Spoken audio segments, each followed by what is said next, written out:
Navdeep express news में वक्त है 5 के पंच का, जहां हम आपको तमाम बड़ी खबरों के बारे में जानकारी देंगे। वहीं धर्मनगरी कुरुक्षेत्र में कांग्रेस नेता रणदीप सिंह सुरजेवाला पहुंचे, जहां कार्यकर्ताओं ने उनका जोरदार स्वागत किया। इसी दौरान रणदीप सिंह सुरजेवाला ने खट्टर सरकार पर जमकर निशाना भी साधा और जेपी नड्डा के बयान पर पलटवार करते हुए उन्होंने कहा कि जेपी नड्डा को खेती के बारे में कोई जानकारी नहीं है, नहीं तो वह कभी खेत में गए हैं और ना ही कभी उन्होंने किसान की तरह फसल बेची है। नहीं समझ पाएंगे वो कभी इस देश को। और कल दिल्ली के अंदर किसानों की गुटों की आपसी बहस पर उन्होंने कहा कि यह भाजपा सरकार ईस्ट इंडिया कंपनी की तरह है, जो लोगों में फूट डालकर राज कर रही है। उन्होंने कहा कि वह इतना बड़ा आंदोलन खड़ा करेंगे जिससे मोदी और खट्टर दोनों की आंख ना खुल जाएंगे।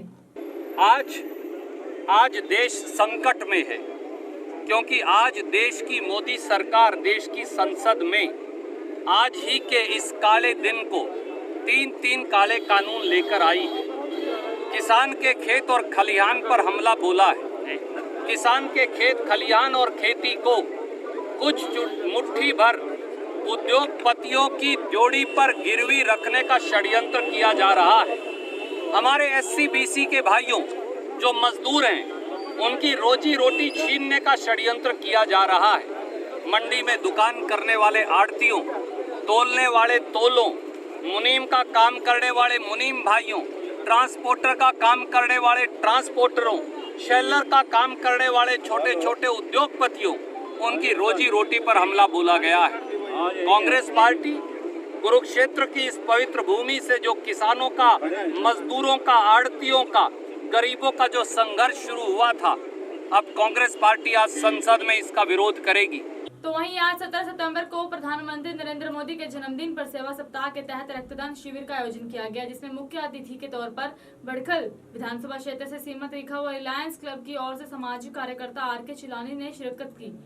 इसको लेकर भाजपा 14 सितंबर से सेवा सप्ताह का आयोजन कर रही है। इस रक्तदान शिविर में कोरोना महामारी के बचाव के सभी नियमों का पालन करते हुए सारा आयोजन किया गया है। इस अवसर पर बड़खल विधानसभा क्षेत्र से सीमत रेखा ने भारत के यशस्वी व ऊर्जावान प्रधानमंत्री नरेंद्र मोदी को 17वें जन्मदिन की बधाई भी दी है और सभी रक्तदान वीरों का अभिनंदन भी किया है। सबसे पहले तो मैं आपके इस चैनल के माध्यम से सभी दर्शकों को आदर के साथ राम राम और मोदी जी के जन्मदिन की शुभकामनाएं देना चाहती हूँ। सबसे बड़ी बात जो मैं महसूस करती हूँ वो ये है कि आदरणीय मोदी जी जो हमारे देश के यशस्वी प्रधानमंत्री हैं और विश्व के सबसे लोकप्रिय व्यक्तित्व, राजनीति में लोकप्रियता इस हद तक लेकर आनी तो बहुत कठिन होती है।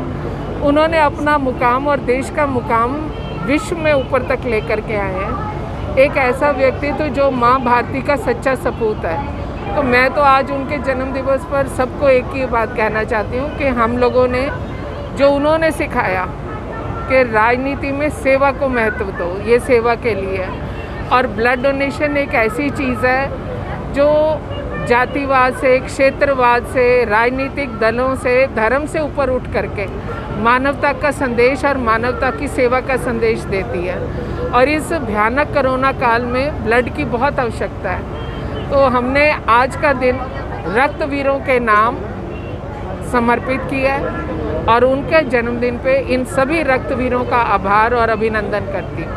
गुरुग्राम में अपराध थमने का नाम नहीं ले रहे हैं। अनलॉक होने के बाद गुरुग्राम में लगातार अपराध बढ़ रहे हैं। आए दिन लूटपाट, हत्या और मारपीट जैसी वारदात सामने आती हैं। वहीं जिले के फरूखनगर के जटोली में जहां कल रात करीब 9:30 बजे डरे संचालक से बाइक सवार 4 बदमाशों ने मारपीट कर 1.5 लाख रुपए लूट मौके से फरार हो गए हैं। फिलहाल पुलिस ने मामला दर्ज कर आगे की कार्रवाई शुरू कर दी है।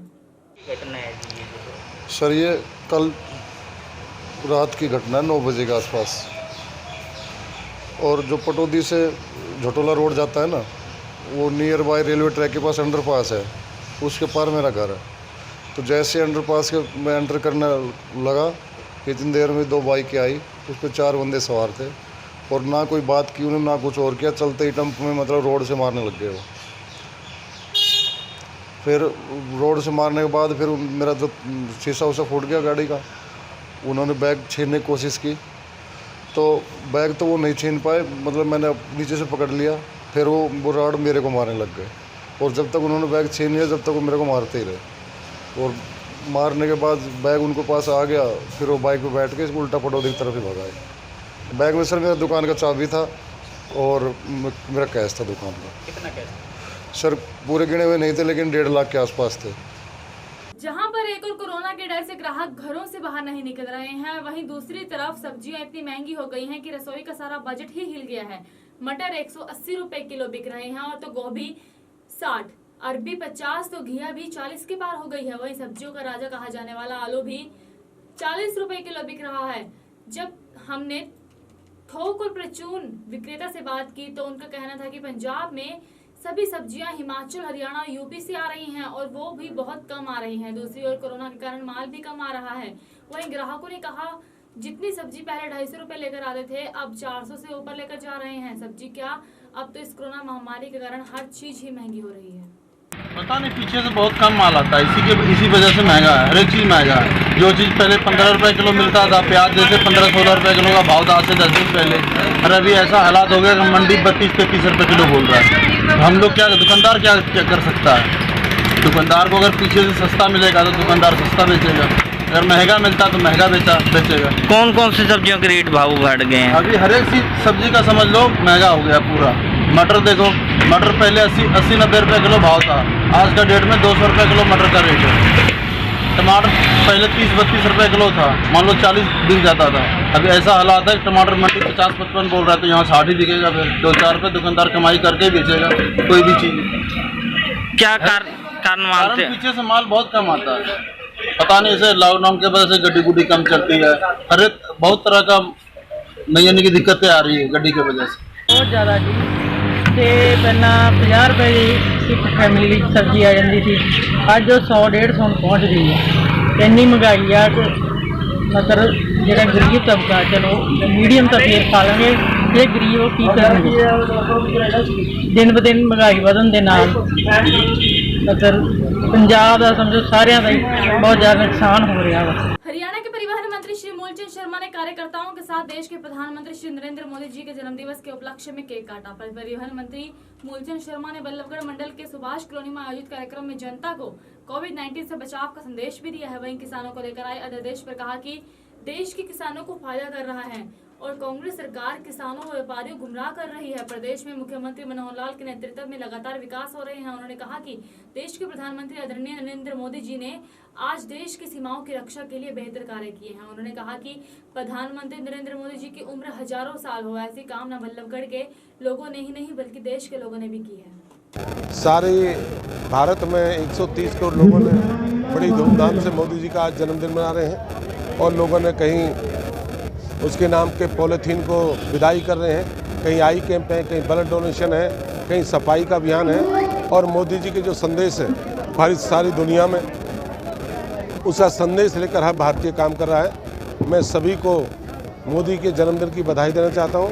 सब लोग मिलकर देश के लिए काम करें, 36 बिरादरी के लिए काम करें, सारी जाति धर्म मजहब छोड़कर देश के लिए काम करें और मोदी जी की कामना करें कि मोदी जी की हजारों वर्ष उनकी लंबी आयु हो और देश के लिए काम करते रहें।